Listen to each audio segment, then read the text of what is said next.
That ain't surprising. Time to get money. That ain't surprising. Time to get money. That ain't surprising. Time to get money. That ain't surprising. Time to get money. That ain't surprising. Time to get money. That ain't surprising. Time to get money. That ain't surprising. Time to get money. That ain't surprising. What up, El Paso? Welcome to the 9 episode 10. We got a very special, yes sir, thank you Devin. It's your boy Angel. We got Devin the dude in the back, and we are here with a very, very special guest. Somebody I'm really excited to have, Miss Alexandria Serra. What's up, guys? You can take a bow. It's all right. I'm gonna be shy. My fault. Don't worry about it. Okay, Miss Alexandria, I'm gonna call you Alex from here on out. Is that cool? Fair. All right, cool. Let's just keep it plain and simple. Alex here is she is a criminal lawyer in El Paso, defense attorney, if I may. Yep. Yeah. Okay. Cool. So Alex, if you can, just give us a little bit about yourself. You know, a little bit of background information. Nothing too long, but. Okay. All right. Well, I'm a transplant to El Paso. I've been here for 5 years. Traveled all around the world when I was irresponsible in college. Hey. And saw all kinds of good stuff. Drank lots of wine. Did a lot of fun things. And I landed here, fell in love with El Paso. I will never move anywhere else. Oh, It okay. is beautiful Yeah. and some of the best people ever. But I grew up in Kansas. That's Oh, where I'm okay. from. What part? Kansas? Like Kansas, Okay. the only Kansas in the Okay. middle Well, of the United States. I didn't know if there was like a sub district or little like. No, cows and hills Okay. and teeny tiny towns. Yeah. Do you have family over there right now? Yeah. Are yeah. they freezing? Yes. Or is they're it kind of? freezing. Did it kind of? And I'm laughing. Because you're out here in this hot, nice, warm sun. Text. It's 71 right now. I get to walk around in dresses in December. Yep. That's nice. It's a nice little Absolutely. privilege to have, huh? Yeah. Okay, cool. So you, where did you go to law school? The first time or the second time? Let's start with the first time. The first time. Yeah, All first right. time around. So right after college, I went to D.C. Uh-huh. Enrolled in George Washington University. Oh wow. Yeah, had that experience. Was not ready to handle law school. Okay. And so Was this right out of high school? right out of college? Okay. Yeah, like straight in. When I grew up in a town where the school was in the middle of a cornfield, right? Literally the cornfield. Oh, man. And I would speed down gravel roads at like 50, 60 miles an hour to get to school, Uh-huh. right? And I graduated with 50 other people. So it was tiny, Oh, wow. little tiny. And so I went from that to college about 20 minutes away. Kansas State University, Okay. you know, ag school, Yeah. that kind of vibe in a town of 60,000. And then I moved straight to DC, Oh wow. right? So culture shock just craziness. about I to didn't say. know what to do with myself. So I went to 3 semesters of law school and just decided, you know, maybe I don't want to be a lawyer, right? And then started my own business out there, Okay. moved to Dallas, and then was like, what am I doing, man? I have been a lawyer since I was like 4, okay? And I had been an entrepreneur. Like I used to, I had this very talented girlfriend who sang. Okay. And I would bring her over and we would choreograph these dances and do all this stuff. And then I would charge my parents to come watch us. Yes, Really? absolutely. Oh, And I would negotiate my allowance. Damn, And I bro. would negotiate literally everything possible with teachers and friends and like Just argue. Look, Yeah, man, you're underpaying me my allowance. Right. It needs to be $5 every week, Mom. How do you expect me to make it in this economy? something like that. So once I matured a bit and I was in Dallas, I enrolled at SMU Okay. night school. Worked at a law firm during the day, and just basically from like 7 in the morning until 9 at night for 2 years. Uh-huh. I was rolling, doing all that, and now I'm here. Damn. Well, Yeah. congratulations, man. That sounds tough. 7 a.m. to 9 p.m. every day. That is tough. That's cool, though. Do you mind me asking you why you, well, you said it. You weren't ready, mentally prepared for that first time, huh? No, I mean, it's just, It was young?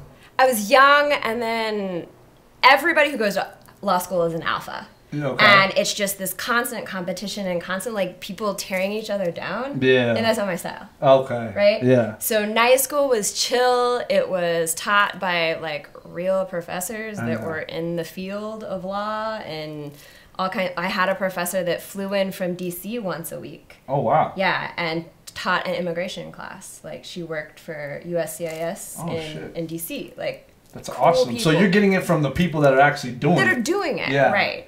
Yeah, and I ended up in El Paso because I took this death penalty and sentencing clinic, and one of the cases we worked on was a case out of El Paso. Oh. So I'm like, hey, you know, SMU, fly me to El Paso. I want to interview the client in person. Like, we'll Skype the rest of the class in. And so I did, and I developed some relationships with lawyers out here, and when I needed a job, Public Defender's Office hired me. Got you. So that's how I got started. Nice. That's so dope. Yeah. When you moved over here, did you notice was the competition the same, or was the alpha here? I mean, I'm sure it's different. Like real talk? Yeah. Yeah, like no, talk. I mean, there's some really good lawyers out here, but everybody's super nice, right? Yeah. They're willing to help you out. I do notice sometimes, you know, men versus women kind of thing, right? But for the most part, I mean, everybody's been cool, helpful. You know, it's a great place. I never want to leave. That's awesome. That's awesome. Is it like sports in the sense of like, let's say if me and Dev are playing basketball against each other, off the court, and even seconds before that ball's thrown up in the air, we're boys, we're cool, everything. That's my guy. Once that ball goes up and the game's on. No, you're my enemy. Okay, man. we cutthroat. We're gonna do little things. I'm gonna poke him in the chest or something like that. So it's like that. It's okay. Once you get in the game, you're in the game. Okay. But I mean, lawyers are cool, right? Like, I have friends that are on the other side. Yeah. Right? But then when you're in the courtroom, you got to do your job. You have to, yep. You got to do your job. And yours especially because you're in the job market or not job market, but in the job you've chose, in the career path you've chose, you guys are dealing with people's lives and livelihoods. Does that weigh on you? Oh my God, it's the scariest thing. Yeah, it's the scariest thing. You know, I cry all the time. Really? Not because I'm overwhelmed with, like, my life, but the weight of, like, somebody, you know, I defend clients that are accused of crimes that could mean life in prison. Yeah. Right? Or if they're an older person, you know, 20 years is a life sentence. 10 years sometimes is a life sentence. That's true. So it's just, I cry all the time, and I feel the pain of these guys and gals, but also their families. Like, that's the thing that people don't think about. Right? Is like, okay, you've got a victim of a crime, right? And then you've got their family, and that's heartbreaking.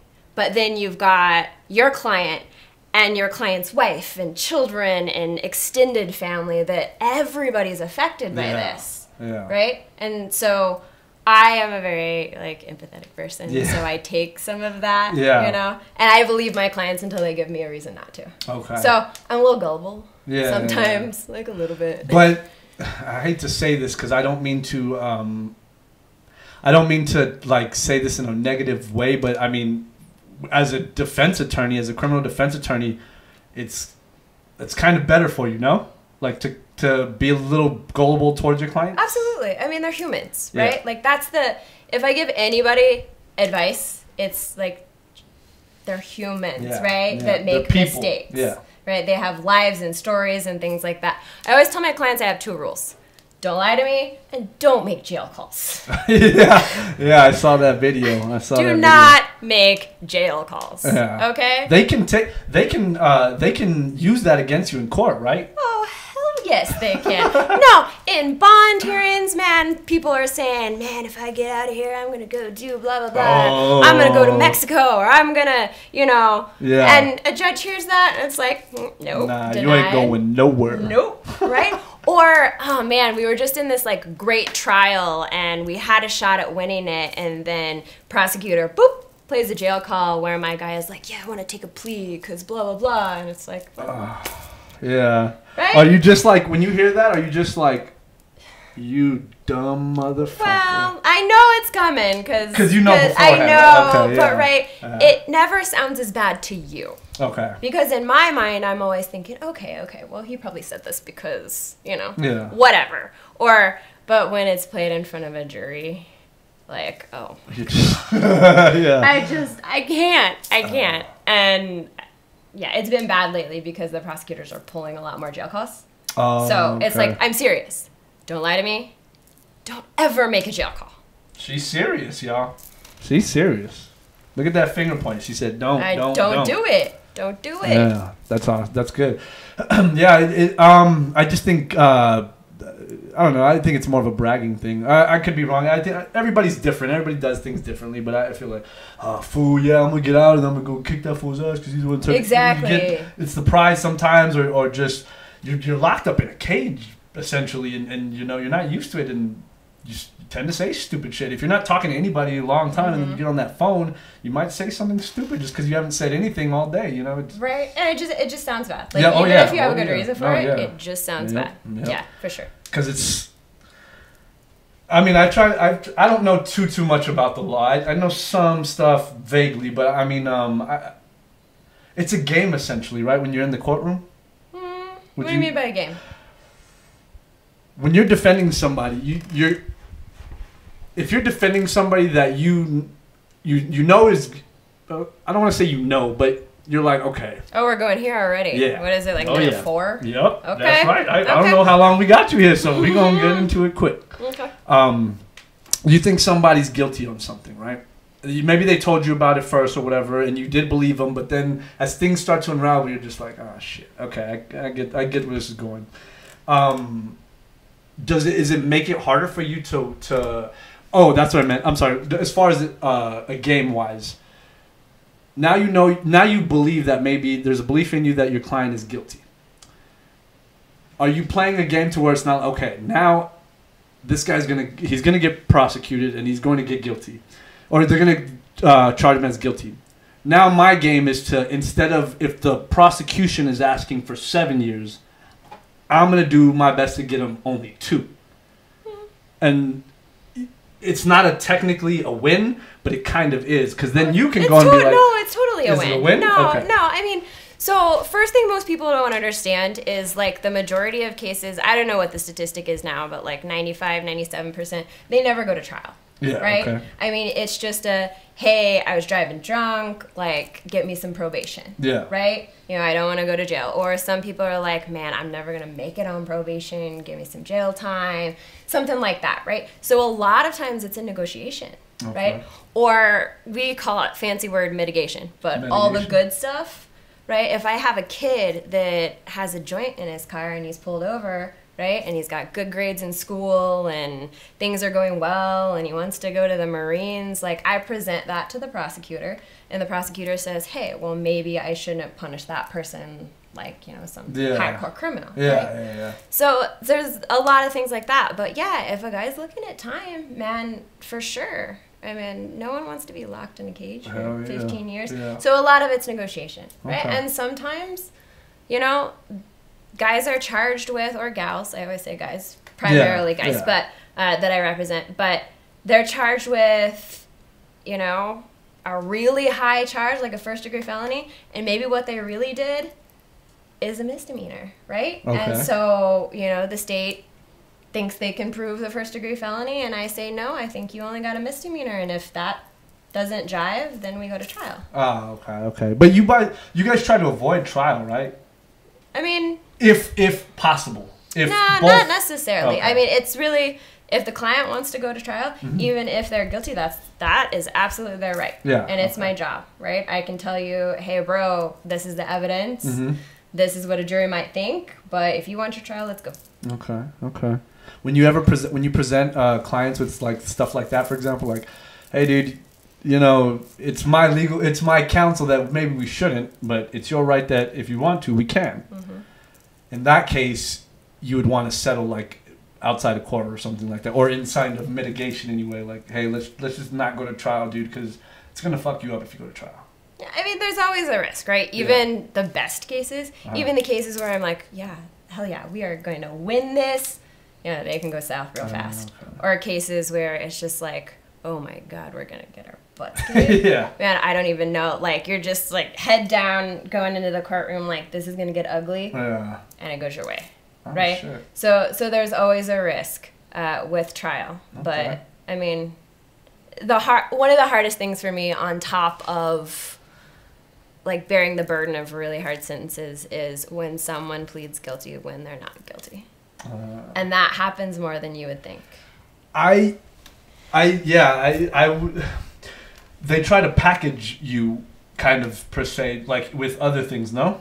Like package deals, or just some people are just so scared of trial or so scared of risk, and they're like, well, you know, I don't think I did anything wrong, but it's safer to just plead guilty. Or, you know, they're dismissing all these other things, and maybe I really didn't do this one, but so it just depends. I mean, it's more complicated than people think. Yeah. Well, and okay, so I'm gonna give I'm taking this from a movie, and I know it's Hollywood, but so like for example, do you remember that movie Lincoln Lawyer? Yeah. Okay. So when they took they're talking to that little Mexican dude who's in like every movie as the Mexican dude. That one guy. Yeah, the brother from Selena. Racist mother. He's the brother from Selena and Devil and all that. Well, they were like trying to get him for murder, or whatever. And what's the actor's name? Matthew McConaughey. Yeah, McConaughey's like, look, dude. Just say you're guilty and we'll get you. He's like, you want me to say guilty, but I didn't even do anything. He's like, look, with everything that if you plead guilty, I can get you only this amount of time. But if we go to trial, it's more than likely. Oh, that's real. Yeah, that's happens, real. right? Okay, yeah. Yeah, I mean, that's scary. That's real. And you know, at the end of the day, it's not my call. No, right? yeah. You know, and Texas has all these crazy sentencing laws. So if somebody's been to prison twice, even for like drug offenses, right? Let's say they dealt some cocaine and then they had a bunch of meth in their house, right? Go to prison twice. The third time, the minimum's 25. Fuck. Oh, it's that 3-strike thing. Yeah, something we call like it that? habitualized. But okay. yeah, and I mean, so you're looking at a chance of getting 25 and above, or taking something less than that. Yeah. You know, that's a consideration. Yeah. So it's just like it's complicated. Yeah, right? it's very complicated. There's a lot of, but at the end of the day, it's not my call. Yeah. It's not my call. You're trying to abide by the rules of the game? The game. We'll call it the game. That's what Okay. I think it's a very strategic game, but I'm just coming from an outsider. So I did want to talk to you about something because this is prevalent problem in the city of El Paso. Y'all know what I'm talking about. All y'all know what I'm talking about. And I'm a victim, or I'm not a victim. Let me I'm part of the problem. You're gonna say this on the air? You're gonna say this on the air? I'm gonna advise against this. Okay. Well, okay. See, there's really not even a reason that I'm here. I won't even say yeah. If you're gonna advise me, I'm gonna do it. I'm not gonna say it. Right. Well, okay. I'll just talk. Are you making a jail call right now? Is that what you're doing? No. Let's cut the video. Let's cut the feed. No, let's cut the feed. This shit. Okay, well, let's talk about a problem in the city of El Paso that I've seen at least. Obviously, driving under the influence, whether that's alcohol, drugs, whatever it may be. A friend of mine was, an acquaintance of mine, but very asking close. for a friend. No, yeah, it was a very close acquaintance. Yeah. It was a close acquaintance of mine, but a very close friend of mine's like best friend. And I saw the toll it had on her. I mean, it was local news, and it kind of went wild. The gentleman who ran over the girl, Mandy Ferguson, who ran over the girl on Cynthia Street and then dipped out. You know, that happens all across, and I'm not making an excuse for God. I'm not saying anything. That was a shitty situation. So that's why I kind of want to bring it up, just to kind of show people what can happen, what you should do, or you know it's a sticky situation, like you said. It's a lot of shit. Okay. So as far as DWIs go, I did a little homework, and my homework. Let's see if I'm wrong on this, or if you know it, I could be wrong. I did some homework, and from my understanding, the sobriety test, when it first started, it was in the 70s. I believe it was the National Traffic Highway Board. They came up with 3 tests that were just showing you when you were drunk. Obviously, the pen with the eyes, the one-leg stand, and the straight line walk. Mm-hmm. Now, the study says that these 3 things, these 3 street sobriety field tests work. But in the time, it was in the 70s. And if I'm not mistaken, the blood alcohol content legal limit was 0.2. In the 80s, they redid it, making it to 0.1, but kept the same standards: the one-leg stand, the eye test, and walking in the straight line, saying, yeah, these tests, in the 70s they said, these tests will show you that someone's drunk at point 2. Then in the 80s they lowered it to point 1 and says, oh no, these tests will show you someone's drunk at point 1. And now in the 90s and 2000s now, it's 0.08, and they're still using the same 3 tests. If you refuse the breathalyzer or whatever, or if you can't anymore, they're still using those 3 same tests and saying those are legitimate tests for a 0.08 when the test began, or the test was made in the 1970s for a higher limit. So to me, there's a flaw in the system, a big one. I'm not advocating for anybody to drive drunk or have 1 or 2. I'm not advocating that. I'm just simply pointing out a flaw in the system I see. I just want to know if there's any truth to this, and which I believe it is, just because of where I looked it up, and then 2, your thoughts on that. Okay, well, we're throwing it all out there right now. Yes, baby. This is all right. This is 9. So, 2 things. This is a 2-part question. Go for it. So DWI in Texas, you can either get it by being 0.08 or above, or loss of use of normal mental or physical faculties. Okay, so you don't have to be wasted, right? You could be high. You could have some sort of prescription drug in your system. I mean, so when you're videoed on these SFSTs, that's the field sobriety tests, right? If you're falling all over the place and you're not able to do that, they could get you on the part that's like, you don't have your normal use of your physical faculties, right? You shouldn't be driving. So you can still be charged with DWI. They have what's called a NHTSA manual. It's the manual of all the field sobriety tests. You're right. When these were developed, there's a lot of history to it. Wait, I'm sorry. Can you say that again? No, I'm just kidding. I'm just kidding. I'm sorry. I'm just kidding. One time. The whole time we're here, one time I'm saying it's right. I'll take it. Oh, that's all you get. I slip up. One time. I don't know. Okay. But each of the tests are not 100% accurate, right? One of them is 80-something% accurate. A lot of different things cause eye twitches, right? So if they have you positioned in front of a police car and the lights are on, right, that's going to invalidate the test, right? So that's a flaw in the system. Can you stand on 1 foot without lifting your arms? I did it here when Christina was here, when we were trying to do a yoga pose, but it was very hard. Did you lift your hands like this? No, I did this thing. Okay. And I was able to do it often. That's why I'm a yoga. Okay. I'm a yoga all right. cat. Same. But same. on the average person, no. Right. No, the average person. Right. The average person walk in a straight line. Heel to toe, it's difficult. So I think those are flaws in the system, right? But the way that the process works, for most people who've never had a DWI or don't know, is you get pulled over, and they're going to come to your window, they're going to ask for your license, then they're going to say, sir, ma'am, have you been drinking, right? And that's when you know it's going south, all right? So you may get somebody that says, oh man, I talked my way out of a DWI and all this stuff. Come on. I was pulled over one time coming home from a country concert, and I had just eaten like a bunch of fruit, right? Totally sober, didn't drink anything. I was still in high school. Got me out of the car before I knew better, right? Got me out of the car, made me perform the sobriety test. They had these little like on-site breathalyzers that you could do, right? And I'm like, dude, I just ate something, right? They're going to err on the side of public safety. They're going to pull you out anyway, right? Refusing the tests are within your right. Okay. Yep. And asking for a lawyer is within your right. So the process works. They ask for your license. You give it to them. Sometimes they tell you why you're getting pulled over. And then they ask you that question, right? And you can say, before answering any of those questions, I'd like to talk to my lawyer, right?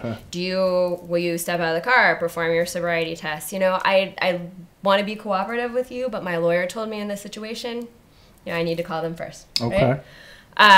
If you want to refuse the blood or breath test, you can do that. For blood, they have to go get a warrant. Yeah, but excuse me. But if I'm not mistaken, now if you it's easier for them to get a warrant because they can still detain you, so to speak. If I'm not mistaken, they can still detain you. And if I'm not mistaken, they have they have overnight judges now, and warrant. You can get a like warrants by phone. And I don't know.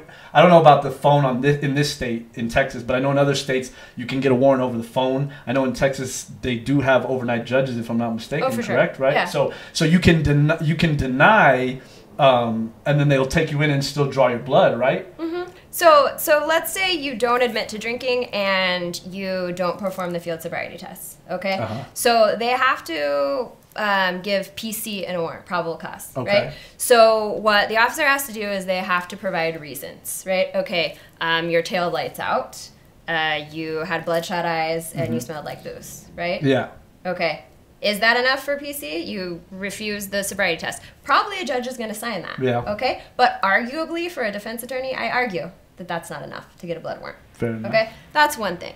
The thing that they've tried to do in Texas, which has been, I guess, a problem, is if you refuse, your license gets suspended for longer, right? Mm-hmm. So this no refusal weekend thing, you can still refuse, right? Bullshit. You're just going to get your license suspended for longer, Yeah. right? So, again, if you've been drinking one or two and the guy asks you, I would still say don't answer any questions, ask for a lawyer, because what are you going to lose if you get to the station and you give a breath test and you're .07, right? You're going to lose, 3 hours of time, 4 hours of time, right? Yeah. But that's better than. But what if you're .08 or .09? You don't know. Yeah, you don't know how it affects you. You don't. know. It depends on your metabolism, when you last ate, all of those factors. You don't know. I thought one of the people from MAD I read, or I think it was a video I saw, Mothers Against Driving Drunk or Drunk Driving, whatever. They were explaining something on one of those videos that, like, if you refuse, it actually might hurt you because, like, the blood the alcohol takes longer to get to the blood than it does, like, through the breath. So if I'm drinking right away and then I go, I chug, I'm drinking, whatever, I leave the house, and then 2 minutes later down the line, they pull me over. Whatever I was intaking in that past 30 minutes might not be in my bloodstream yet. It would come out in the breathalyzer, but if I refuse the breathalyzer and they take my blood, it's in the authorities' best interest to kind of wait and slow the process down, take me, hold me in there a little bit, get the warrant slowly but surely, and then draw my blood, because the blood, by the time the alcohol hits the blood, it takes longer. That's what the video said. Okay, well, not a toxicologist, first of all. Yes. So the science behind that is It's a little, okay. Yeah, okay. right. It's not for me to answer. Okay, Okay, fair those enough. are things that we can fight the science behind all the tests. But I mean, one, just don't drink and drive, so it's not a problem. Don't drink and okay? drive. It's that simple. But my point of this is that you do have rights if you're pulled over for a DWI. Okay, so period, and you can exercise those and don't feel bad about it. Right? When in doubt, anytime. If somebody's asking you a question you don't feel comfortable with, if it's law enforcement, ask for a lawyer. All of those things are your rights, and they're given to you by the Constitution. Yeah. So use them. Yeah, okay. Speaking of the Constitution, so Before you get into that, we have a couple of questions. Yeah, Okay, go for totally. it. I know, because we're changing gears here. So yeah, no, just- go for it. We have things that I think may change town here, but Okay. I heard that the breathalyzers are not properly calibrated. I'm gonna kind of get into Okay. that. Go ahead. Pronto Body Shop says something about traffic tickets. Should I sometimes pay it, or should I fight them? That's an easy question. Can I start with that one? Yeah, Sure. go for it. Never pay your traffic ticket. Ever. Don't Ever. pay your no, traffic ticket? don't pay your traffic ticket. So what do you advise we do? Download my app and let me handle it. What is it? Wait, it's Traffic 915. Traffic tickets 915. Traffic Tickets 915 on Instagram, right? Yeah, or Right. Facebook. But I have a website. I have an app that you can take a picture of your ticket. So Okay, explain what the website or the Instagram is, or the website. What does it do? So if I go on there, just real quick, I know we're going off topic, but explain to it, because I did see it, but I didn't go to it. So what does your website do? What can I do if I'm in some kind of legal trouble? I go to your website. I get a ticket. What do I do? Sure. So you can go on the website, traffictickets915.com. You can hire me. You type in your citation number, name, date of birth, and you pay online. And from that point on, I take care of it. Oh, and all this is confidential? Absolutely. Okay. Yeah. All of it's confidential. So the reason you don't want to pay your traffic ticket ever is because it causes points on your driving record. Like we got it there on the bottom of the screen for y'all. Yeah. You says it goes on our on your points? driving. So if you're convicted of a traffic offense, it's 2 points on your driving record, 3 points if there's an accident or something like that. Once you get to 6, you got to start paying to keep your license. Oh, okay. That's what that whole points thing yes, is. that's what points thing. And the points stay on your record for 3 years, right? Oh, okay. So you get 3 tickets in a year. That's 6 points. You're starting to pay. You have to pay for 3 years, right? Just to keep your license. Just to keep it? Just to keep it. Damn. Yeah. So you're paying that money, and I'm all about saving you guys money. So that's one thing. So most of the time, we can get you dismissals or short terms of deferred probation, things that are going to keep points off your record. Alternative fines. They love cell phone violations, right? Okay. So many people are talking on their cell phones. Yep. I got stopped once. Yeah, right? So instead of paying that ticket, right, pleading guilty, getting points on your record, then we take care of it. You usually have to pay an alternative fine, or if the officer doesn't show up, gets dismissed. So you guys just like postpone and postpone and postpone? Sometimes, yeah. It depends on the court, but officers don't show up, or they're busy, or most of the time the attorneys are going to work with you. Okay. Yeah. So the idea is we forget about things like tickets, right? Yeah. And it ends up in a warrant. And then you get pulled over and you go to jail, or you can't renew your license, things like that. So I want to solve those problems, and it's a really common problem. It doesn't matter if you're a college kid, a high schooler, or a business owner. We all get tickets. Yep. We all messing up. Yep. Absolutely. That's true. Thanks for the question. Let me get one more question in from she's watching. Shout out to it's Janet, not Jeanette. She's watching in California, San Diego. She was asking me, or she was asking the 9 is if you are in a situation where you are getting payments from your baby daddy, and then your baby daddy loses his job, where do you get the compensation for that child support, or are you just shit out of luck until he finds a job? Because I've heard to where some guys won't get a job until their child is 18, and then they don't have to pay. But then they started doing back pay and all that shit. So okay, well, luckily I'm not a family lawyer, so I don't have to deal with baby daddies and child support. Nice. So I'm sorry I can't answer your question. Okay, well we tried. All right, going back. All right, let me go back real quick. Yeah. So going back to the Constitution, we're talking about DWIs here, guys. Did you see I was Lady Liberty? Yeah, I did in that parade. That was awesome. Thank you, that Tiffany, was awesome. Pronto Body Shop. Can you pull that picture up? That was awesome. What were you guys doing for that? What were you guys doing for that? It was just a parade or what? Yeah, it was a parade. Yeah, I was on the Pronto Body Shop float, and she let me be Lady Liberty. Oh, right? Okay. Which was awesome. It was for the Thanksgiving Day parade? No, Independence Day. Yeah, Independence Day. Yeah. Oh, okay. How far down do I go? It's more down. No, it's more down. It's like at the bottom, down. I think. But I got to be Lady Liberty. That's awesome. And it was awesome. And then I got hit. There we go. With super soakers by these little kids that I could. I'm like, I know. I thought about it. And I'm like waving, thinking I'm all cool, and then water everywhere, like in the face. It was, oh God, it was bad. Look at this. Was that Martha Washington? Hey, Miss America. Uncle Sam. Oh, okay. Yes. So that's awesome. It was super fun. Were you like super proud to be It Lady was Liberty? great. That's awesome. It was great. That's so cool. Yeah. It was fun. You were then. Until the water happened. Damn little shits everywhere. Know, right? Like as girls, like we want to, look good and work it and be all, and then it just ruined your makeup. And my hair and everything. And then there was a portion, I had the little like hat thing on, and it's like tilted off. And I'm just like, God. I know. I still don't know who they are. But I'm coming after you. Get them. They were waiting in the parade, just kind of chilling, and then all of a sudden, Lady Liberty comes in. Yes. Get her, boys. I think they were trying to be nice and cool you off, right? Oh. I think it's from a good place, but it ended poorly. Yeah, you didn't like that. You only want to be wet if you were asked to be wet. I get it. We're going there too. Okay. You guys, get your minds out of the gutter. I'm just kidding. That's exactly where my mind was. So the Constitution. Oh yeah. Sorry.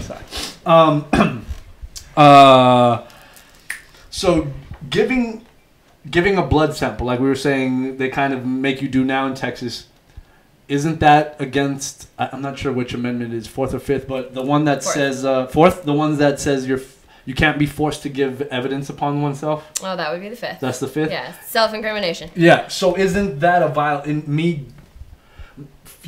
the state forcing me to give blood in a criminal or in this situation? Wouldn't that be me being forced to give evidence against myself, self-incriminating? Okay. Well, if you give consent, right? Mm-hmm. If you say, yeah, sure, I'll give a blood sample, you're consenting. Yeah. So it's not, But in New Texas, they make you anyway, no? No. I mean, they have to get a warrant, right? That's the deal, right? It used to be if in any case that there was an accident or some other kind of thing, that they could get around that, right? Mm-hmm. The law was a little different. And then the courts sort of overturned that and said you now need a warrant, right? Okay. And the warrant establishes, if it establishes probable cause and the judge signs the warrant, then at that point, that's enough for a reasonable search, right? And that's what they're calling it, is a search. Okay. Yeah, I mean, I have my own opinions on that. As do I. But that's the state of the law now, Mm-hmm. right? As long as they get a warrant, and in some situations, maybe not. Yeah. But for most situations, if they get a warrant, that is enough to be a legal search and legally obtain the blood. Okay. Same thing with if you DNA evidence, right? Got to get a warrant. Same thing for phone dumps. I don't know if you guys know that, but a cop just can't take your phone, right? They can't at all? They can't just take your phone and look through it, right? Oh, wow. Okay. They can't pull it out of evidence and just look through it. They can't dump it for a forensics search without a warrant. Can they take it from you? I mean, they can take it if you're going to jail, and they can put it in your property and stuff like that. But let's say, an officer grabs your phone and starts looking through it, right, and finds something incriminating. They do not have a warrant to do that. That evidence is not coming into court. Oh, okay. Even if it has you with a bunch of drugs and guns and prostitutes, and you're just living that the prostitutes life? might change that. No, I'm just kidding. No, for text messages, for things like that, right? They've got to get a warrant. Okay, so that's another thing that a lot of people don't know. Okay. Right? Is there a big despair? Okay, well, I'm not going to ask you. I believe that there is a big despair, and prove me, or if I'm wrong, please feel free to tell me. I believe there's a big despair in equality of one being able to be, I guess you can say, represented, for example. And this is what I mean, for example. I'm talking purely economics. In the sense of, I got a question from a guy who's, it's me, the Gregor. His question, I'll read the question, not to answer the question, but it's kind of tied into this. Any ideas of course I have to answer the question. Okay. Any ideas on how to prove the public defender system? For example, like us poor folk who can't afford an attorney, who have one appointed to us. We most of the time we feel like we're getting somebody who, and I could be wrong here, but it seems like we're getting somebody who's overworked, underpaid, and is just kind of trying to cut a deal, so to speak. That's from It's Me, the Gregor. And the reason why and that kind of ties into my other question in the sense of being able to defend somebody who is a have and who is a have not. And going back to one of the questions that a gentleman asked, and I'm not asking all these questions. Like, this is a super complex question. I'll get to the, right? It's just, I'm grinding all the meat. I'll give you the burger right now. All right. This guy just said something about the calibrating of the machines. So I listened to an interview with a lawyer, a former lawyer in Wisconsin. But he was saying that, he spoke to this and was saying, like, as an attorney, if you have a client with resources, you can do a lot more with those resources. For example, if you're the attorney, you can ask for the text types of the I guess when they're talking or whatever, the police officer, before they pull you, as they're getting behind you, pulling you over and making a description or whatever, you can ask for that, because if they said something racist or they said something, for sure. Yeah, you can ask for that. Records of the officers, you can ask for the records of the officers if they have an incriminating background or complaints or whatever, something just to discredit them. You spoke about appealing the suspension of your license on one of your videos. You can try to The question that never ends. yeah. Try. Well, these are just things that you. I'm saying these are the things. Yeah. These are points. Okay, Trying we're gonna be here all night long. Yeah. Trying arguing an illegal stop.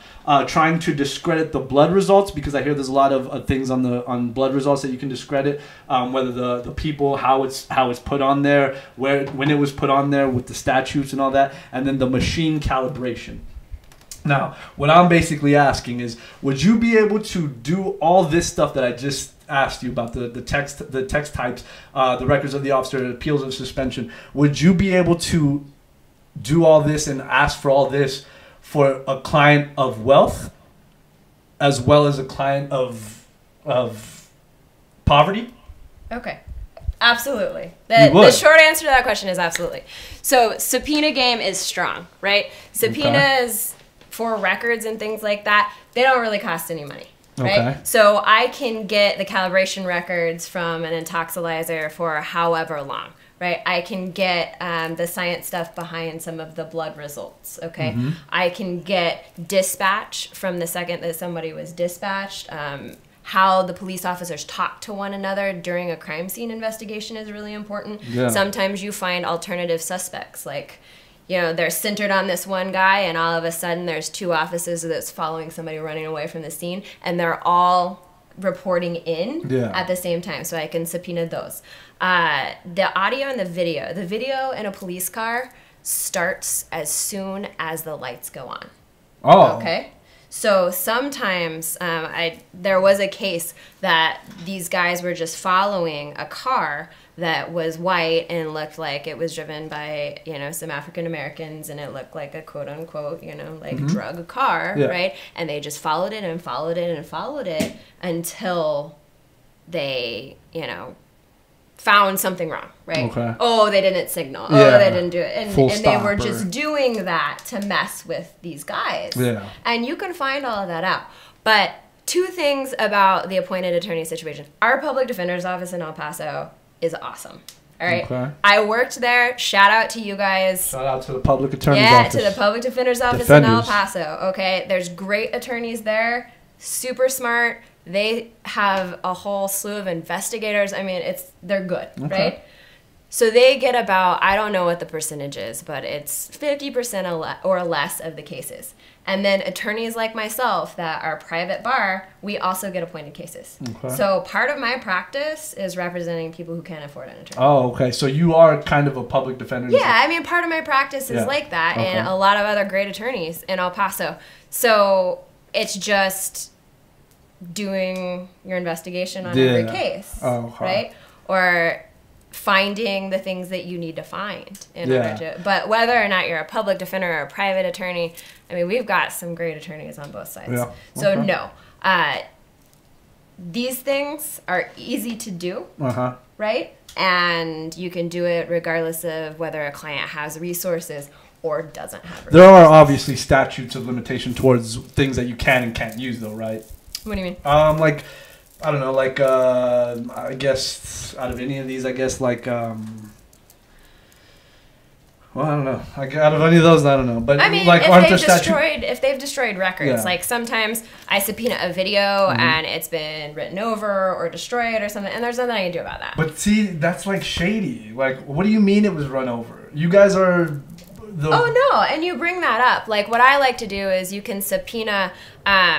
anytime a patrol car goes out at night, right, they have to do a form. It's called like a daily log, right? And the officers sign it, and they make sure that the video equipment's working, the audio equipment's working, you know, because if it's not, they can't do their job properly. So sometimes if there's not a video or the video disappears, but all that's working properly, it kind of looks a little shady, right? Sometimes it's an honest mistake, but those are the kind of things that we find out when we play the subpoena game. Okay. Right? Yeah, because, I mean, videos just destroying themselves or getting run over, I mean, it seems very suspect. But, hey, what do I know? I'm just a guy, right? Okay, that was mainly the stuff that I wanted to ask for the, like... But, I mean, okay, so just one last thing, and I'll make this a softball here. Is it? Yeah, softball? a little underhand pitch. Would you agree and this is my opinion. I'm asking an opinionated question, but would you agree with me that in this country, and this is a totally opinion, but in this country, money can get you out of trouble? Would I agree with that? I think it happens. Okay. I So think it happens. I mean, there's definitely cases like that. Yeah. I There's mean, a lot. yeah, I would be naive to say no. Okay. I just Right. wanted to make sure you were No. legit. You're being legit with No, me. I was just I'm being real. I mean, okay. That was a softball, but it was kind of a trap at the same time. Yeah, If you'd no, have said no, I'd have been like, girl, right? how about all those? What fucking- world do you live in? I'm saying all those bankers and shit like that. Those motherfuckers need to be those thrown in corrupt jail. guys? Yeah. Yeah. And then I was just watching. I don't know if you saw this. There's a documentary called "The Devil We Know" about who is it? That company that DuPont. They Oh, make no, I that haven't seen it. Teflon. Oh, it's Mm-mm. good. But like those assholes, they all got like just fines and shit, and these fools are killing. It's nuts, man. It's a nuts world. But okay, cool. Sorry, that was my just drunk driving thing. I had to get to it. That's a big problem we have. And basically, what you got out of this past 30-minute conversation: don't drink and drive. Don't drink and y'all. drive. Just don't drink and drive. Don't drink and drive. That's why I was kind of upset when the taxi cab company was trying to keep Uber out of here. Yeah. Like, I get it from a business standpoint. It makes perfect sense. I get it completely. But that's kind of fucked up because somebody's offering a better product and something that's offering safety towards public streets. So, again, from the taxi cab company, I get it. But, like, if they would have passed that law saying, no, we don't allow Uber here, I think that would have been pretty shitty. And then I would have been looking into, like, okay, how much, who was defending or who was in charge of that decision, and whatever, we can go on. Yeah, I mean, like, an Uber ride from Canutillo to Tornillo is cheaper than a DWI. Hell yeah. Like, that's... 6 Uber rides from Yeah. Tornillo to Canutillo. And It those just- Uber ain't cheap either. Shoot. Uber is not I cheap. know, but I know. It's the smart way But to do it's the shit. smart way to do it. Yeah. Dev, you got anything for me? You got any questions? Yeah. What gives you the decision to turn away a case? Who What asked gives that? me Who asked The that? decision. Okay. Droke 23. Droke 23. What gives you the decision to turn away a case? Or is that even in your power? If it's somebody that comes in for a consult and Uh-huh. maybe I'm not the right fit for whatever reason, Uh-huh. right? There's a lot of cases that I'm 100% cool handling. Something near and dear to my heart is my dog, Okay. and he's like my child, so I do not take animal cruelty cases. It's Okay. just, I mean, I 100% believe that people have a right to be defended. That's why our system works. Yeah. Right? But I'm not the right fit. And you feel you'd be biased towards it? I just feel like I'm not the right fit. Okay, Yeah, fair I enough, mean, fair enough. and some people have that same feeling with children cases. Yeah. Right? You know, they can take everything else under the sun, but because they have a child or that hits them at home. Yeah. Or, you know, they were a victim of a burglary of habitation, right? You know, and somebody broke into their house and maybe they're not the right person to defend somebody accused of that. But you got to be real with yourself when you're looking at it and say, like, am I going to be able to do this 100%? And speaking from the public, we appreciate that so much because I know there's a lot of lawyers out, or I don't know, I'm sure there's a lot of lawyers out there that are just like, bring it on. I need, I'll take it, fuck it, I'll take it, just, and then just trying to do the shortcomings just so they can get a paycheck. Maybe I'm wrong. Maybe it's not in this state. Maybe Texas is the greatest state, like every Texan claims. But I'm just saying. I cannot speak to other lawyers, fair enough, but I fair can enough. speak to myself. Fair enough. And yeah, I mean, so I guess he asked about the right to refuse a case. I mean, it's like a feeling, you know. And if I can be real with myself and say, like, I can do this, then great. If I can't, I can't. And that's cool. As far as an appointed case, the process is a little different. That's what I was gonna right? ask. So I get appointments from the courts, specifically from judges, or if somebody's just arrested, sometimes I get it from the jail. Okay. Right off the bat. And, you know, most of those cases are not cases that I am opposed to or would want to withdraw from. But if there comes a time where, like, my client and I aren't jiving, or, you know, he wants to do something that I don't agree with, or I suggest something that he doesn't agree with, at some point I may withdraw. Okay. And then I would have to ask permission from a judge to do that. Oh, so you'd have to. So let's say an appointment comes to your desk. Here you go, and it's animal cruelty. At what point you can say, Judge, I don't want to take this because I feel I'm not a good fit for this case. I mean, is that what you would have to do? So what I would go do is I would interview the person, right? Because a lot of times you don't know the whole story, right? True. And so I would interview them and see, like, what's up, Yeah. right? But if it's a case where I don't think I'm a good fit, like, I can tell the judge that. Okay. Now, they may not let me off the case. But you, at least they know. But you they said know, it. Okay, right? Yeah, and that doesn't usually happen. It's usually more of a conflict in personalities, or they want to hire another different lawyer, or they want to fire me for whatever reason. I mean, it happens. Every lawyer gets fired. It's But at the end of the day, I would rather be fired and have somebody represented by somebody like another lawyer that jives with them. Yeah. Because you got to trust your lawyer. Yeah. Right, you got to trust that they have your interests in mind and they're not going to screw you over. Yeah. And people who are, especially people who are incarcerated, like that's the automatic that everybody's going to screw them over. It doesn't matter, right? If you're sitting on the other side of the glass, if you're a detention officer, if you're a judge, if you're a prosecutor, like because they're in survival mode. Like you are in survival mode. Yeah. You're in a cage. Yep. With other crazy people that are in survival mode. Right, other people that are in survival mode. And so, you got to trust your lawyer. Yeah. And if that's not there, then it is what it is. Okay, cool. Right? Cool. It doesn't hurt my feeling. Yeah, no, but that's see, I can appreciate the honesty because you're just like, well, dude, it's probably, and I mean, I know it's not as nonchalant, but it's like, dude, you know what? I'm not the best for this, and I wouldn't want to give you half-assed or even 75%. If I can't give you 100, then this is best that just you go somewhere else. Yeah, and I mean, in that situation, you gotta make your case to the judge. Well, yeah, of course, yeah. And sometimes judges are like, yeah, no, nah, not today. That is cool. The judges here are cool, I guess. But it is what it is. We just try to do our job. Yeah, right? everybody's trying to do their job. I get that. Yeah, I mean, and you have to play by the rules of the game. The rules of the game. One more question. It's from is my boy McCoy. He hit me up and he told me he was a local business owner, but he says if someone makes a frivolous lawsuit against big companies, should they have to pay the company if they lose the lawsuit?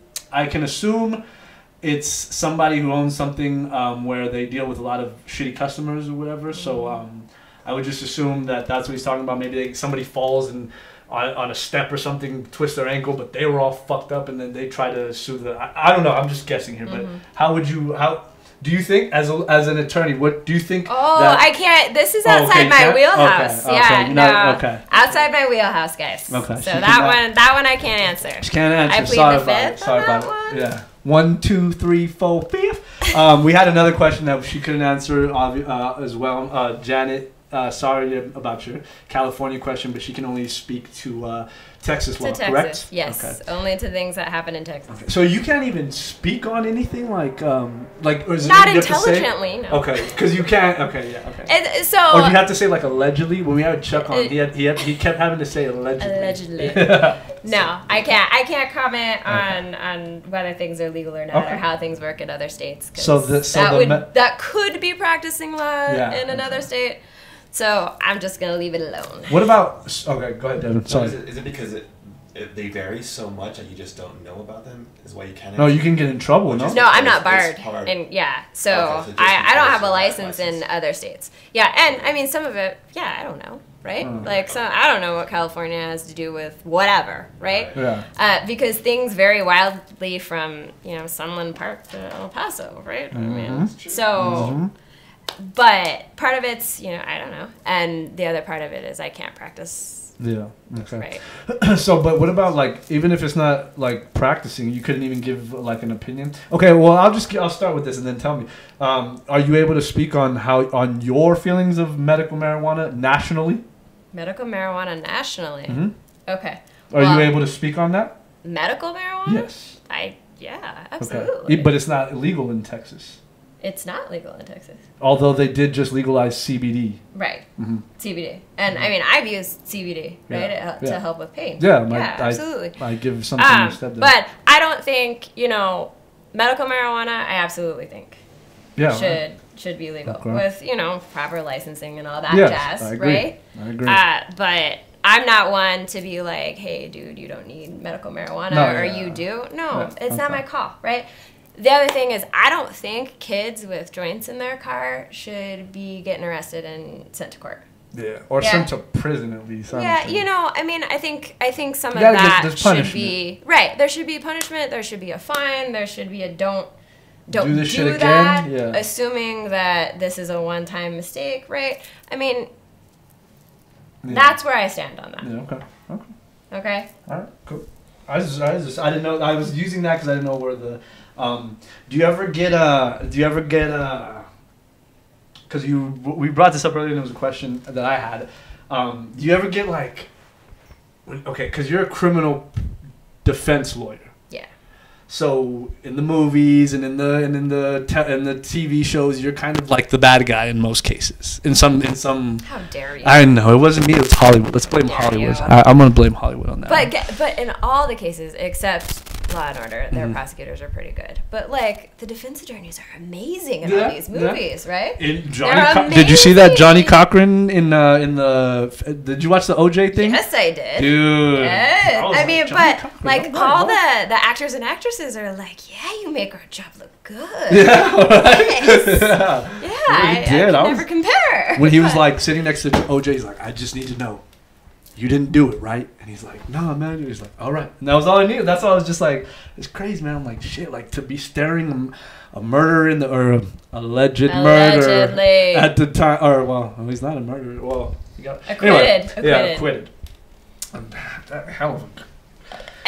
We're not going there. We're not going there. I'll just say- I'm not opining on any and of you that. don't have to. I'll just say, legally speaking, that was a masterpiece. Legally speaking, again, I don't know all the laws, but I did watch a lot of documentaries. I mean, I know the. I mean, TV you're basically show. a lawyer, clearly. Just need the Well, paper. I mean, I didn't take the The bar or papers, I mean. anything. Uh-huh. I go to several bars sometimes and I talk shop with people, but that's What's it. the wildest thing you've ever seen at the bar? Oh shit. The wildest thing The that wildest you can talk thing? about. Well, I can Online. talk about anything, but No. the wildest things. I didn't really see too many things when I started bartending, or I'm not bartending, as a cook. I didn't see too many things as a cook. You would hear some crazy stories from the servers, the waitresses. When I got bar backed, when I started bar backing, we got so busy, I wouldn't really see any things. You would see fights. You would see this and that, but I was so busy I couldn't, I didn't know what the fuck.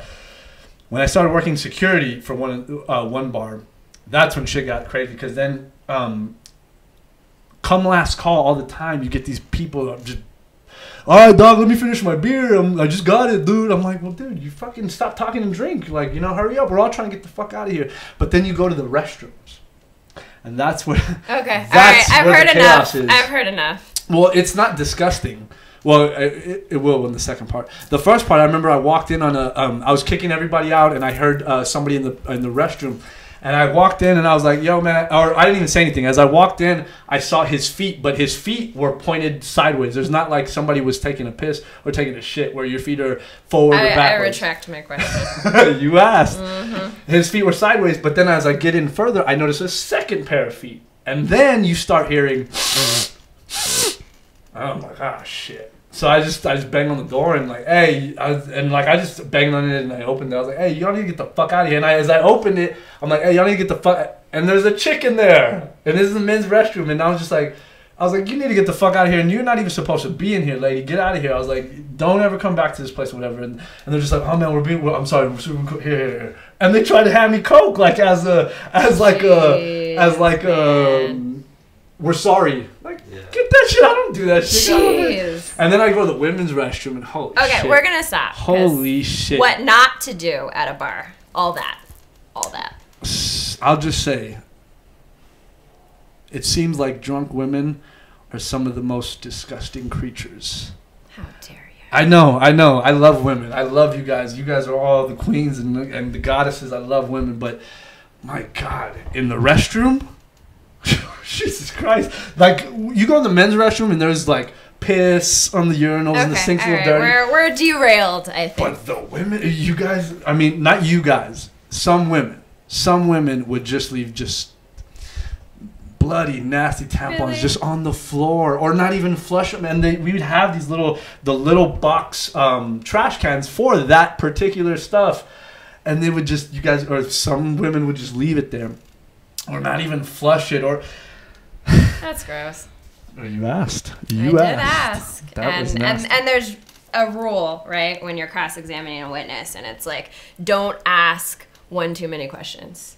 And I feel like my only question was one too many. Yep. And see, I talk a lot.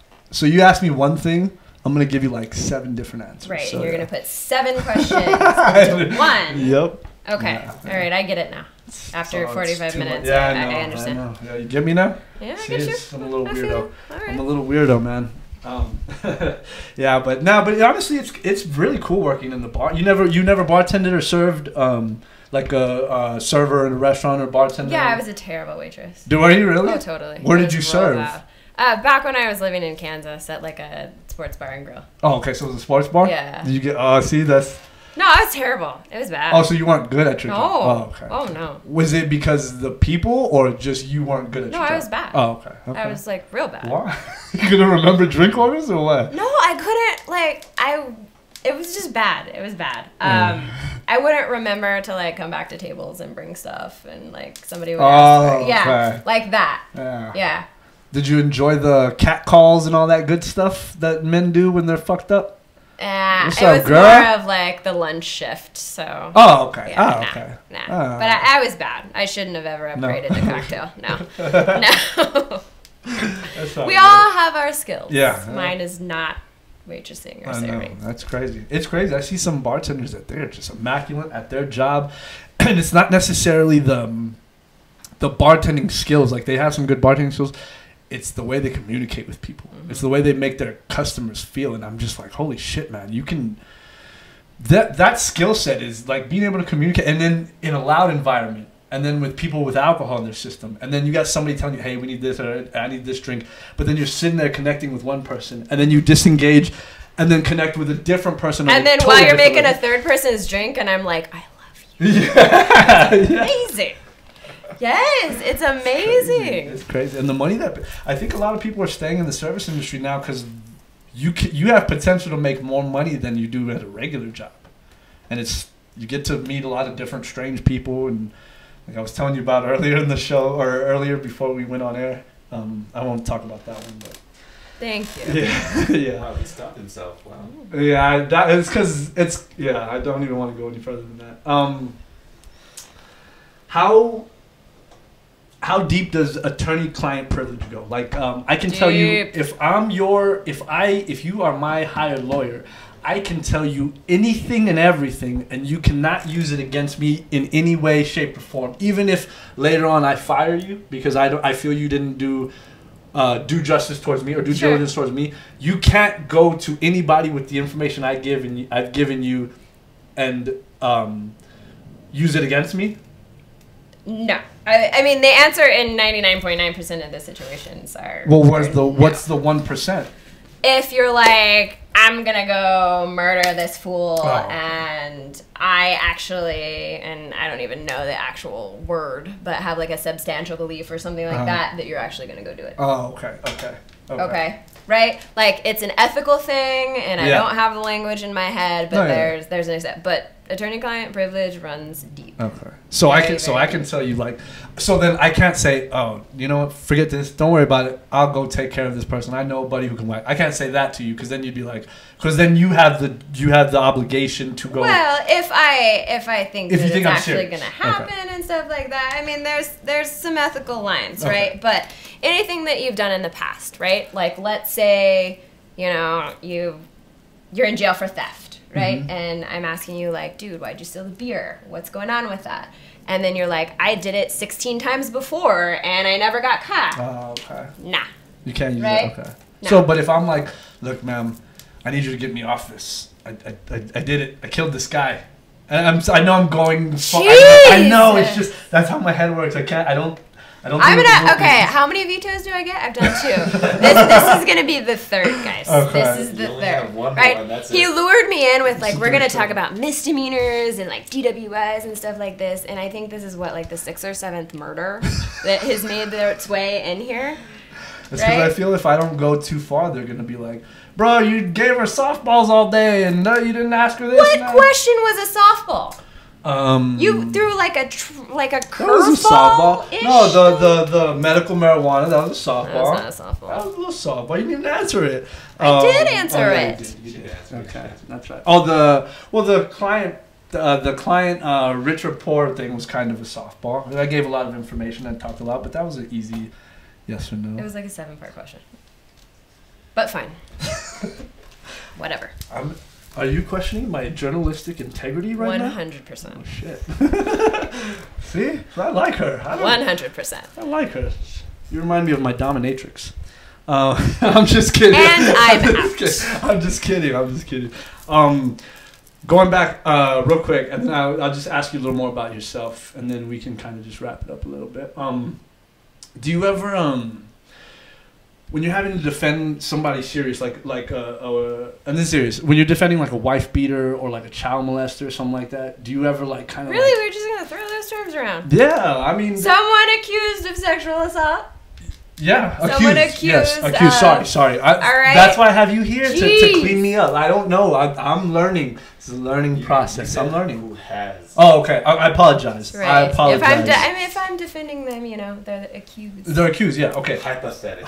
I apologize. That's my fault. An accused wife beater, an accused child molester, or an alleged accused sex offender, something like that, where that person. Just the accusation alone, you're just like, fuck, and like you said before, like you go into it because you never know, you don't know the whole story. Right. That's the right way to do it. But then, like I said, like if you kind of get that little, do you ever just kind of like, fuck, dude, I can't do this, or I don't know what to do, or I don't even want to help this guy. Oh no. No. Okay. I mean, it doesn't matter, like. Because it's your job. I want to, right? It's my job, but it's also like the reason that the system works. Okay. Right? Everybody deserves a defense, right? And they want, if they're convicted, they want convictions to stand, right? That's what. Yeah. So you got to have a good defense attorney, because one of the reasons that conviction can get overturned is if you have a crappy attorney. True. Right? True. I mean, she's right. If you have a really terrible attorney, right? That's grounds to file an appeal. Sure, you can do things like that, but it doesn't matter. Everybody deserves a right to a defense. I agree. And I guess you mentioned the bad rap earlier, right? And I think that's one of the reasons that we get a bad rap, is because we're handling these serious cases and we're able to step away from it and say, doesn't matter what you're charged with, you're a human being and you deserve a defense. Yeah. Whether that defense is negotiating a plea, right? Yeah. Or going to trial, or just trying to figure something out. Yeah. Okay.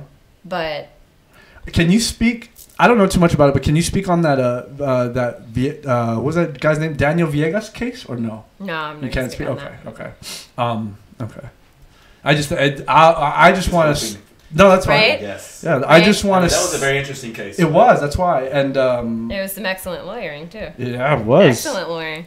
I just want to know, like, well, I mean, I know you can't answer, but in my head, I just think like, damn, how shitty that you go through 2 appeals and nothing, and then that third one, I mean, he got it finally, but shit, like just the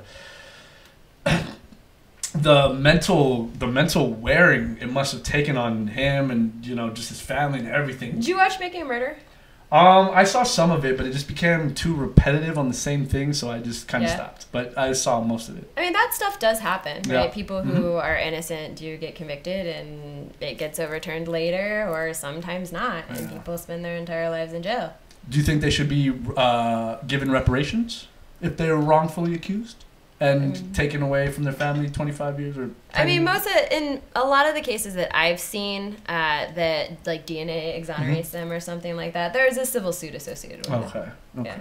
Because that's tough. I can only imagine, like we've said, I mean, prison's a fucking cage. It's a cage, and you're caged in with other animals who aren't normally caged in, and suspend 7 years can do detrimental mental health. So, I mean, I don't know, does this guy, when he gets out, is he able to, when he gets a job or if he applies for a job, can he say that does he have to put that, yes, I'm convicted of a crime, and then, like, Because if he was You acquitted, mean making a murderer again? no, that Villegas guy or anybody. I mean, if you're acquitted, right? Yeah, he's out. Yeah. Yeah. If you're acquitted of a crime, then you get an automatic expunction. Oh, it's automatic. Okay. Yeah, cool. it's an automatic expunction. So it kind of wipes the site. So he doesn't have to put that on his job application. Like, were you ever convicted of a crime? He can put no. Well, if he was acquitted, then no. But speaking of grind, is it like a?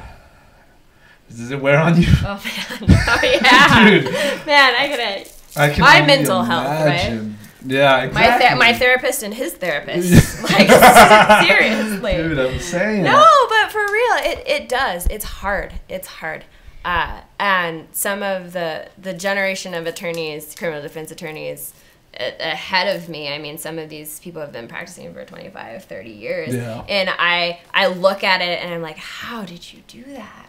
Because it hurts, you know? So we all got a lot to learn. Yeah. Everybody's got a lot to learn. But that's something that I'm constantly working on, is just like being able to step away from it. Yeah. And then being an entrepreneur too. It's like, you've got to be conscious of, I've got 2 employees, like I got to make payroll. Oh, yeah. You know? What's your entrepreneurship, if you don't mind me asking? So it's the my traffic ticket? So I have both. So okay. I'm my practice, you know, I'm an entrepreneur. Okay. Right? I've got to do everything from the financing to the actual going to court to the marketing to all that stuff. Right? Yeah. So that's one, and then the traffic tickets is the other. Oh, okay. As well. Right. Cool. So I wear that hat, and then I take that hat off, and then go to court, and then I come back, and then I'm a manager, and everything that an entrepreneur faces, plus the lawyer part. Oh, dude. To me. But yeah, so your original question was, does it wear on me? And it's absolutely. Yeah. Yeah, absolutely. I take a lot of vacations. Good. That's good. You should. And then I come back and I'm more stressed out because I have more work. Gotta get back, yeah. Right? And inevitably, you know, I missed an email or something. But like life, I mean, it's real life. We're humans. We get tired. We need sleep. If we don't get sleep, our brain doesn't work as well. You know, if we don't take vacation, if we're not happy, we're not going to work as well. We're not going to. I would really like to be able to read something that's not law related. It's really a goal for me. For this month is like I'll listen to an audiobook while I'm getting ready, but to read for fun, that's not a real thing. Should listen to some podcasts. Yeah, I should. Start listening to podcasts. They're pretty cool. There's a lot of cool podcasts, and it's crazy because I think you see how crazy my thoughts go, right? So I think in the future, and this may be a long future, but I would say maybe in 20 years or so, I think people are going to start using podcasts more so to educate themselves than they are school. I think, and I know a lot of my friends think I'm stupid. I've said this to them before, and they think I'm fucking stupid. But podcasts aren't big here in El Paso. They are big a lot of other places, especially where people walk a lot, take the subway, take taxis, travel a lot, or just whatever, trains. People listen to podcasts, and not all of them are educational. Not all of them are like, this is NPR, and we're gonna sit here and talk in a low voice. Heart, NPR. I know, I love NPR too. I do too. But I'm just saying, not all of them are educational. There's a lot of entertainment ones. There's some great sports ones out there. There's ones for like women. There's one for, guys with cars.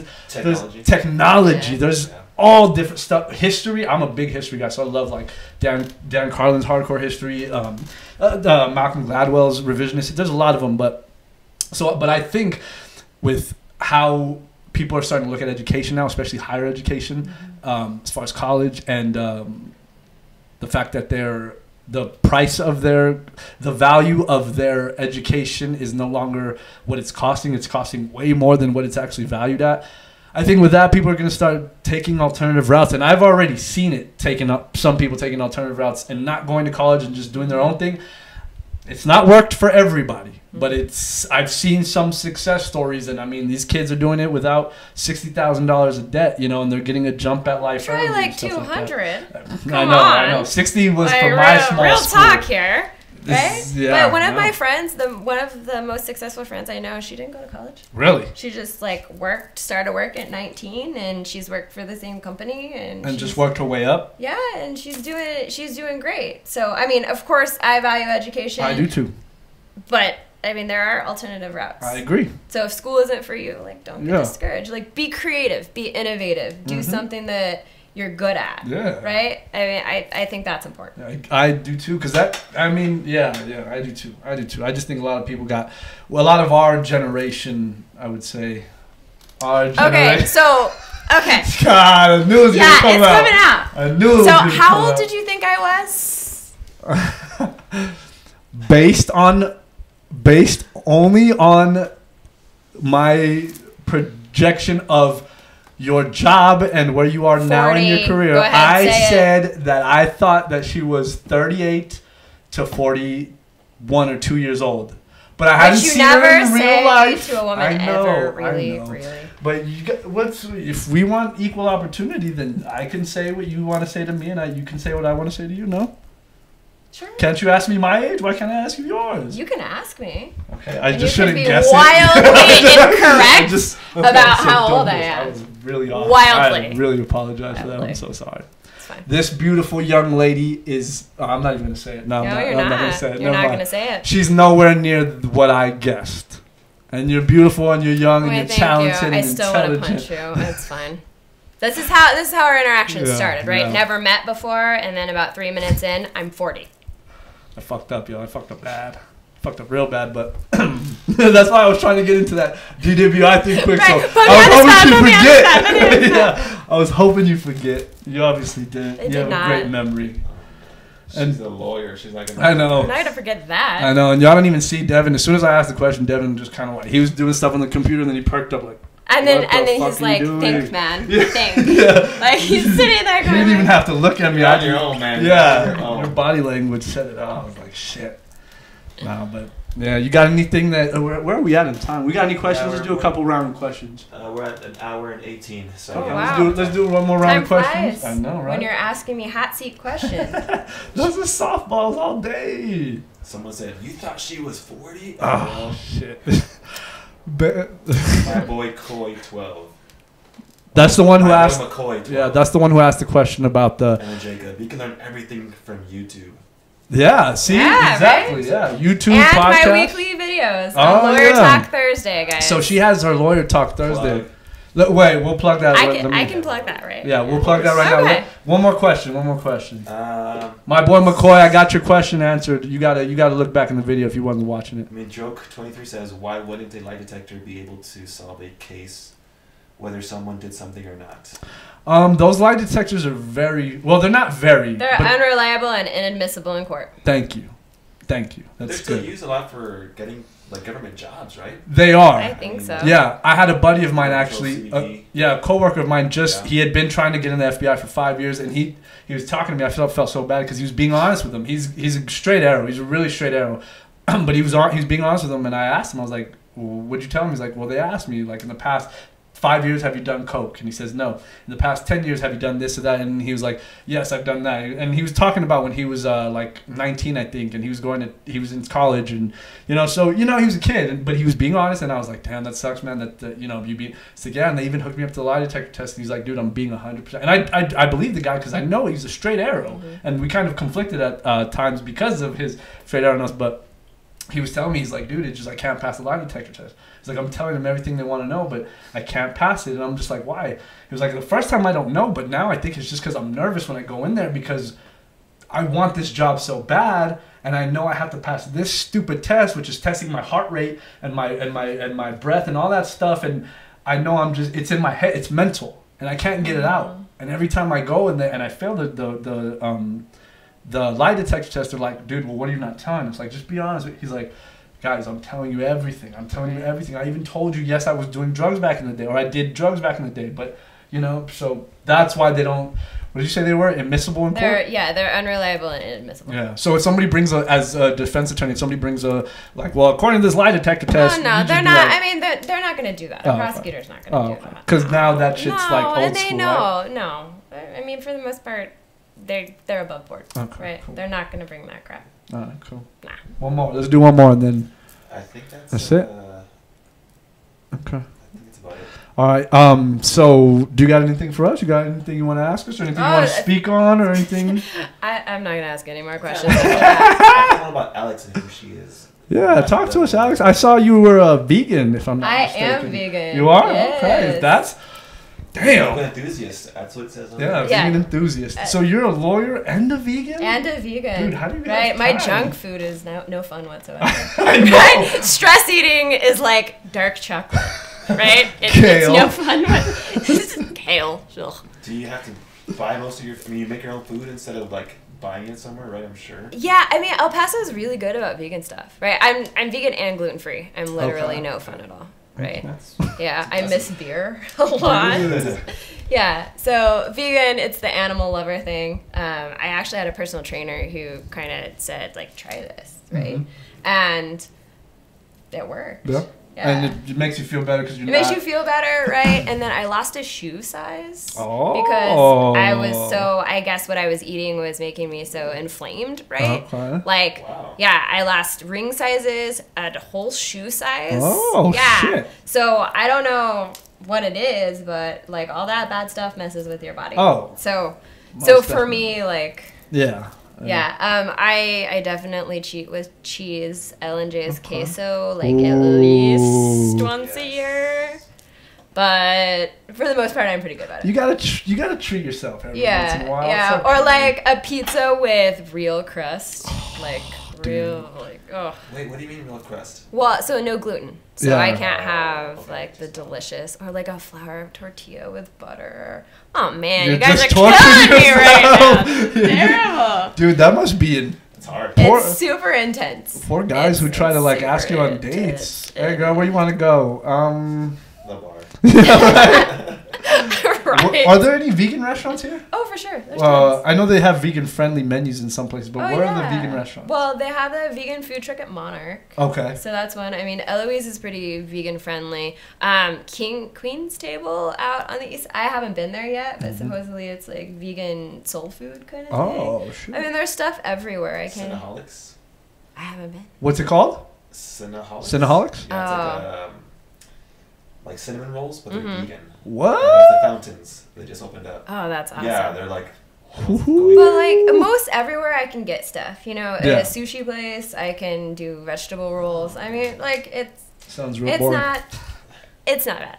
It's not bad. Rice, just rice. I have a Just rice steak. and some seaweed and stuff. Yeah. I have a steak and a Solid. potato, fully loaded. Give me a draft beer. What you want, baby? I have some water. Someone says. Dude, you don't know how true that is, right? Someone says, go to Chico's. It's not No, real meat. no, it's like no. Oh, cheese! It's Or like cheese. what hey babe, where do you want to go eat? Uh-huh. And I'm like, oh, wherever you want, and it's like a steakhouse, and Yeah. I'm like, sweet, thanks. You're just torturing yourself. Yeah, this is terrible. It's like, no, I really want you to be considerate of me and know Yeah, that I'm vegan yeah. and do 20 minutes of research in Yeah. order to find a vegan restaurant that will suit me. But whatever you want. If you're asking men not to be selfish, that is a very tall order, girl. Good luck with all Yeah, that. I know. I should know better, but yeah. That guy made a good point. He said, who was it? What was his name? He said Chico's. Pox Plaza. Oh, Pax Plaza, my man Jerry. He said Chico's. Plaza. They're not using real meat or real cheese. There you go, girl. There you go. It's Pizza government. Joint is a hell of a place for pizza. For vegan my pizza? pizza. Okay, fair enough. For my Okay, pizza. Okay. Don't hate. I'm not hating. I Appreciate, right? Yeah. I just it's- Another lady entrepreneur. Don't hate. Oh, it's a woman that owns it. Awesome, that's awesome. Hey, okay, real quick. we won't get too much into politics, but I just wanted to ask you something. Did you watch the State of the Union last I night? did. Okay, explain to me. I think I know. I just wasn't sure, and I don't want to get it wrong. The women wearing the white coats. Those were the women that got they're new in they got newly elected. Some of them, I don't know what the. What was the the, whole do you know pro- what the whole thing with the white process coats? is. No, but I mean, like Veronica and. Did you see that little video of her? Yeah. That was so awesome. Good for her. What was her? What's her name Good for again? her. I remember her name. Veronica. Do you know her last name? What, Escobar? Oh, Escobar. Yeah. Yeah. That was funny. Shout out to Veronica Escobar. Yeah. Keep it real, Good girl. for you, girlfriend. That was awesome. Yeah. Oh, my man, dude. Oh my But god. man, I mean, like those women. I don't know. I was super inspired. That was by awesome. those Yeah, women that was and- awesome. I think it was, if you were wearing a white coat, those were the, like, I think it was 32 or 52 The new ladies. newly elected congresswomen. Yeah, and they were all wearing white coats to show. But, and this is, I thought it was funny because I was watching it last night and I was just like, I was just watching a little bit of it. I saw that and I was just trying to figure out those, like, so then Trump's just talking to shit, whatever.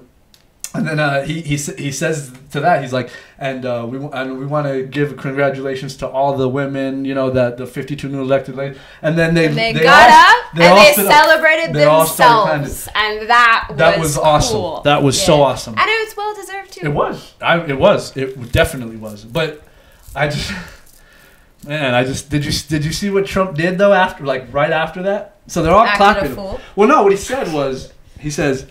He's sitting there and he's just like all smug, very Trump-esque, right? He's smug and he's just like, they all grit up and they're all clapping. Pelosi's back there like clapping too, you know, like showing up. And you know, and then the camera points at Trump and he's like, you weren't supposed to do that, huh? You weren't supposed to do that. You weren't supposed to stand up. And then he's like, well, you shouldn't sit down yet because you're going to like this one. And then I don't know what he said after that, but I was just like, this smug motherfucker. Yeah, like, wow. I mean, I'm not surprised by it. No, you obviously know that, but no. it's just funny, man. I laugh when I watch him now because he's a hilarious guy. Is he? He is, just because it's funny because people believe him. That's what I find funny. I don't. Well, I grew up in a conservative state. I know, and my ideology is just, you know, if you believe in what you believe in, that's fine. But like, there's some things where I don't like when people are just like, no, this all the way down. Agree. 100%. Because to me, and I've spoken to a lot of people about this, and this is something to me. If you claim you're a Democrat or a Republican or Green Party or whatever, that's fine. But if you like are a straight ticket voter or whatever and like that, or you're just like, no, because Obama did this, it's great, or no, because Trump or Bush did this, it's great. To me, you lose a lot of credibility because, and this is just me. To me, when you think like that, you're not thinking for yourself. You're allowing others' rhetoric to tell you what you believe. Yes. Right? Yes. That's lazy. That's what that is. Super lazy. That's lazy. And to me, those are those people that are most adamant on their points, even though I don't feel they, one, truly believe in it or even have studied all of the aspect. They take one little thing and they run with it as much as they can, and then they'll bring it up on something that has nothing to do with an argument. And let me make this very clear. I don't mean just Republicans. I see this a lot from Democrats too. A lot. Especially like, just don't be lazy. Exactly. Just don't be lazy, Yeah. right? And I mean, if you like love Trump or whatever, okay, like that's your right. Yeah. I don't agree with you Yeah. in the slightest, but that's your right. But don't be lazy about it. Yes. Right? Exactly. Like, have a legitimate reason that's actually the truth. Exactly. Right? Yes. Like, fact check Mhm. this guy. Mm-hmm. So that's my, like, the laziness is my problem. Dude, well, it's funny because, and like with Trump, like when he was running, when he was just running and just campaigning, that was the second time I've ever heard a politician speak the truth, if I'm being honest. When he was saying his shit, and he was talking a lot of shit, but the things he was saying were accurate. Like, for example, he was talking about how Obama says the unemployment rate is at 5%, and the number is actually somewhere between 25 and 35%, and he was right. And then as soon as he gets into office, he talks about like, well, no, unemployment's the lowest it's ever been, and under me, And I'm just like, okay, now he's playing he wasn't playing the politician game. He was being a smug asshole trying to just say F you to everybody, and that got him the presidency. So then he gets in, and now he's just playing the politics game. So that's where my problem lies or whatever. But him and Ross Perot were the only two politicians that, in my lifetime, that I remember anyway, that I could remember, that told the truth. I don't know if you remember Ross Perot. You remember Ross Perot? He was a little short billionaire from Texas. He is, right? He bought like an hour Been to his museum. He has a museum? Yeah, in Plano. Of what? What's in it? Just stuff. Like what stuff? Billionaire stuff? Billionaire stuff. Yeah. Stuff we don't have. Yeah, right? Yeah. A lawyer on retainer. That would be nice. Well, Monday, 7 p.m. Be there at B Square. Oh yeah, is that when he's coming? Yeah. Do you have to pay to go? You have to register, don't you? Yeah, just RSVP. Yeah. Are you going? I don't know. No, but I do have a friend that suggested we all RSVP and then not go. Like take up all the tickets and then it's. That'd be cool. I thought it was a little brilliant. That is actually like how it's gonna be. Like, will it be packed? Will it not be packed? Will it be? I don't know. Will it show up? There'll be people. Know. It's not gonna be packed. Like protesting. Where they're gonna be not? Be, I don't know. I mean, it's probably gonna be insane. I mean, yeah. I think yeah. So more importantly, when is Beto gonna announce? I don't know. Yeah. I would love to get him on and talk to him about that, but I think Oprah's got you beat. oh, I know. Trust me, I know. Well, I was trying. I met him when he came here, but I was trying to get him on then because he was still running, but he had already lost. So I was just hoping, like, hey, I was like, just come on and talk to me. You don't even have to talk politics. I Just live come in his on. neighborhood. Do you? Yeah. You talk to him, man? I mean, I've met him a couple times, Okay. but yeah, when I was walking my dog the other day, and he's like sitting on his porch, chilling, like on a Saturday or a Sunday, talking on the phone, and then he's like, you know, walking around and like waving at people, Oh, okay. and I mean, he's legit. He seems For legit. He seems For legit. sure. He's a cool. I mean, I know, and I have people that from the time that I lived in DC that are involved in politics out there, and they're like, "Do you know how I can talk to him? Can I come work on his campaign?" Oh, I shit, mean, really? Yeah. So one of my friends from DC just keeps saying like, "I need an in." Yeah. Right. So who does he talk to? Somebody tell me who he talks to, because he wants to like come in and people all over the U.S. So. Well, if you can tell him I can get him tickets to an NBA game, tell him I can get him good tickets to an NBA game, and I'll take him. Because he loves basketball, I'm sure. I don't know. Maybe it's an appearance. Lakers, baby. Lakers, Clippers. Yeah. If he ran, I think he'd win. Just not even on his politics. Just if they marketed him the right way. All you gotta do is market him the right way. To me, it seems like it's becoming a marketing campaign. That's what running for president is. And then when you get in there, you got people telling you what to do. That's what it seems like it's become to me. People are asking, like, what is he up to right now? Like, what is he doing? Chilling on his front porch. It was like 2 or 3 staring weeks ago. At Alex walking down. Shut up. Not even. Not like, who even. this girl jogging down my street? He's not in office. He's not doing. I mean, like, what was he doing? Family stuff, I think. Yeah, probably. Right? Like, I bet you he spent so much time like on the road this past couple months. He's probably just chilling with his family, huh? Yeah, I think so. I would too. Can you? I mean, would you lose momentum? No. You are because you're not doing anything. I think people still want him. They just, yeah. I think if he comes back, he needs to, now that he's been out, he needs to come back with something not humongous, but something like. I think the buzz though has been so good, and so many people are like, is he not? When is it gonna happen? Maybe on Oprah. Wouldn't that be the best? I mean, I think an El Paso win. I know, it's crazy. In the Oval. It's crazy, man. Like, crazy. right? What's good for the border is good for the rest of the U.S. Yep. I'm telling you. I like it. I would go vote for him if that was the case. I like. It seems like he's legit, but again, you know, my opinion, I feel like once you get into office, at a certain office and above, you're no longer belong to yourself, if that makes any sense. Yeah, I mean, responsibility. Yeah. It has the potential to change you. I think it's more. Pressure, right? Yeah, pressure, responsibility, but people above you who are. Let's not worry about it until he's there. Okay, fair like enough. we got a lot of work to do before that point. We need to convince him first. Hopefully, when he goes on Oprah, shit. What if he's there at that Trump rally or the Trump whatever it is? I don't know. That'd be crazy, huh? Imagine he announces it there. there. Somebody last night should have heckled Trump.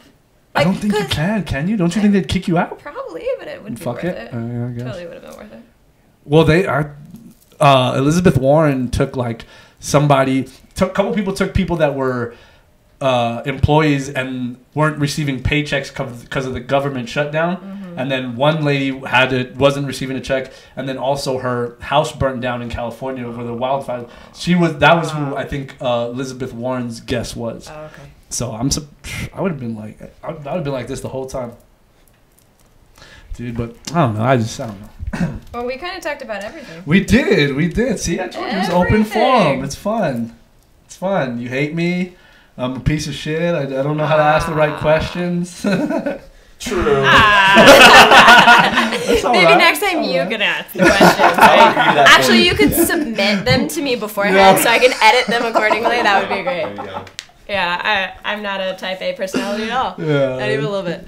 I want to know who you are and what's your app and what's your website. Talk to him. Talk to him, Alex. Who Talk I to him. am? Like The past hour and a half well, hasn't. people like who join in. Yeah, just Oh, talk- I got just talk you. quick. On the live video. I'm Alex. I do this, and if you want to, you need advice. hit me Sure. up. I'm Alex. I'm a criminal defense attorney in El Paso. I can practice all over Texas.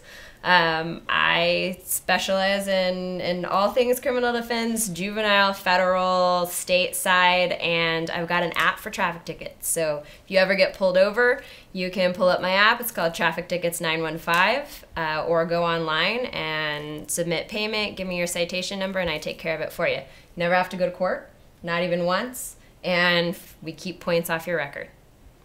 What else do you guys need? What else do you need, right? And she's being modest.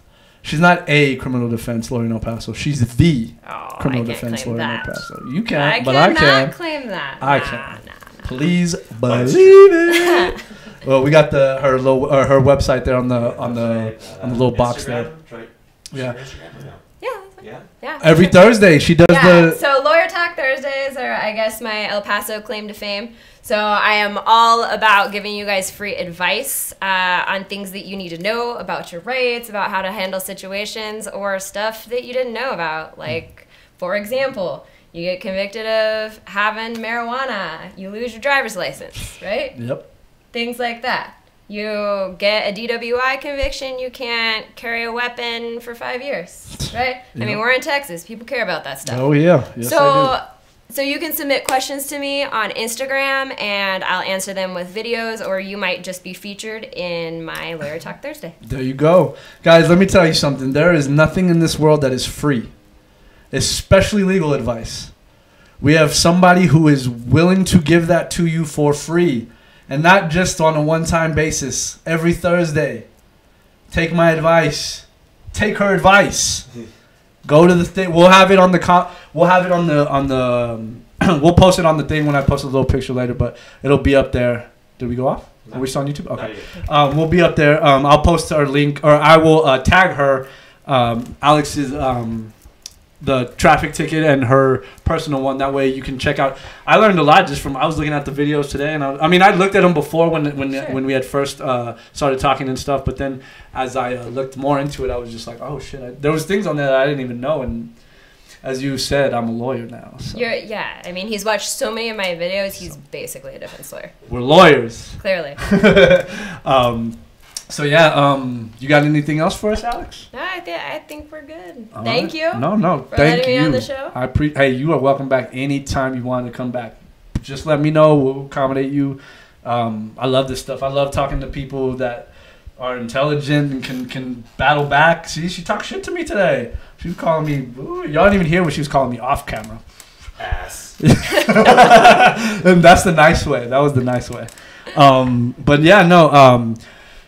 Hit her up if you guys need that legal advice. Like I'm telling you, it's not. Those who have ever sought legal consultation, it is not cheap and it is not fun. It is not pretty. She makes it all three of those. Go hit her up. He's trying to redeem himself. Little bit. It's cute. No, but I'm serious. You're legit. You're legit. Someone just commented. She's legit. She's legit. Aw, Yeah. See? thanks. See? Alex or A1 Alex. A1 Alex. Shout She's out to legit. A1 Alex. All See? right. She's probably a former client. But yeah, hit her up. She'll hook you guys up. She'll talk to you. She'll give you. I've seen you talk to people on the comment box too, right? You give them. For sure.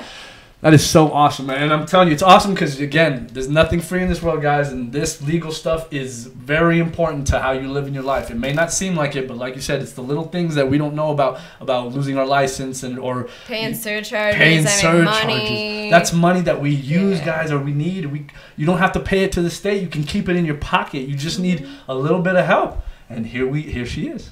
That's your help. Master Alex, thank you very much. El Paso, thank you guys very much. We really appreciate y'all coming on. If y'all got anybody else you want us to feature on this, please let us know. Shout out to El Paso. We love you guys. We missed you guys. Sorry about that month and a half hiatus. We got a little busy. The holidays were crazy. But we will be back probably next week with the next guest. I'm very excited about this next one too, as I am with all of my guests. But Miss Alex, again, thank you very, very much. I really appreciate it. You were awesome, man. Very, very awesome. Right back at you. All right. Thanks, guys. We'll be back we're going to do the Fast Five in a minute, so stay tuned for that. But if y'all are just watching on YouTube, Instagram, or Facebook, peace out. That ain't surprising. Topic is funny. That ain't surprising.